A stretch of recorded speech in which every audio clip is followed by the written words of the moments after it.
Hello friends, আজকে যে বিষয়টা নিয়ে যে টপিক্সটার ওপরে আমি ভিডিও করতে চলেছি, প্লিজ আমার অনুরোধ রইল অবশ্যই মন দিয়ে শুনবেন।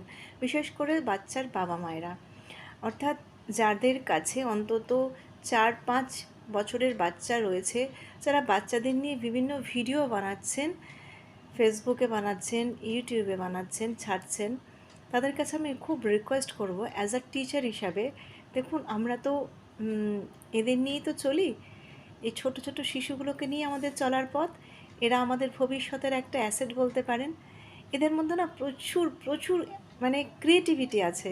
আপনারা বাবা মারা কতটুকু খুঁজে পান আমি জানি না, কিন্তু আমি জানি আমার এই দীর্ঘ সময়ের চাকরি জীবনে এদের মধ্যে এত কিছু প্রতিভা লুকিয়ে থাকে না, সেগুলো খুঁজে বের করে যদি বাবা মারা সঠিক কাজে লাগাতে পারেন, তাহলে তো মানে তুলনায় তো হয়ই না সেই শিশুর।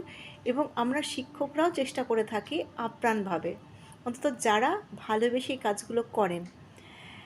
কিন্তু আমি দেখতে পাচ্ছি বাবা মারা নিজের হাতে তার সন্তানের ভবিষ্যৎটা ভীষণভাবে নষ্ট করছেন। অর্থাৎ আপনারা এখন এআইকে কাজে লাগিয়ে আপনার যেই শিশু সন্তানটি, ছেলে বা মেয়ে যাই হোক না কেন, তারকে নিয়ে এমন কিছু ভিডিও বানাচ্ছেন যেগুলো মানে নিষ্প্রয়োজন, কোনো প্রয়োজনই নেই। মানে আপনার শিশু নাচতেও জানে না, সে এখনও জানে না যে হাতের ভঙ্গি কীরকম হতে পারে, পায়ের ভঙ্গি কীরকম হতে পারে, সে হয়তো ভালো করে গানটাও গাইতে পারে না। অথচ অথচ তাকে নিয়ে আপনারা এমন এমন ভিডিও বানাচ্ছেন যে সেগুলো ভাইরাল হচ্ছে, সবাই প্রশংসা করছে।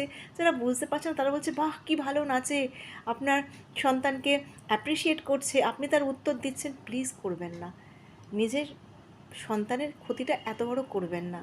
ওর ভেতরের যে অরিজিনাল গুণ, সেটাকে কাজে লাগান।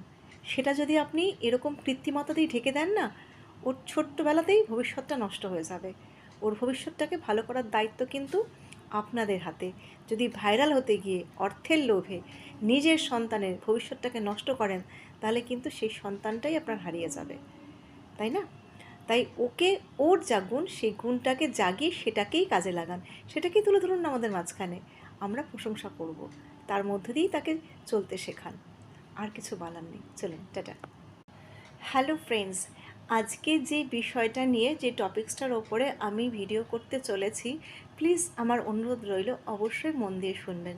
বিশেষ করে বাচ্চার বাবা মায়েরা, অর্থাৎ যাদের কাছে অন্তত 4-5 বছরের বাচ্চা রয়েছে, যারা বাচ্চাদের নিয়ে বিভিন্ন ভিডিও বানাচ্ছেন, ফেসবুকে বানাচ্ছেন, ইউটিউবে বানাচ্ছেন, ছাড়ছেন, তাদের কাছে আমি খুব রিকোয়েস্ট করব অ্যাজ আ টিচার হিসাবে।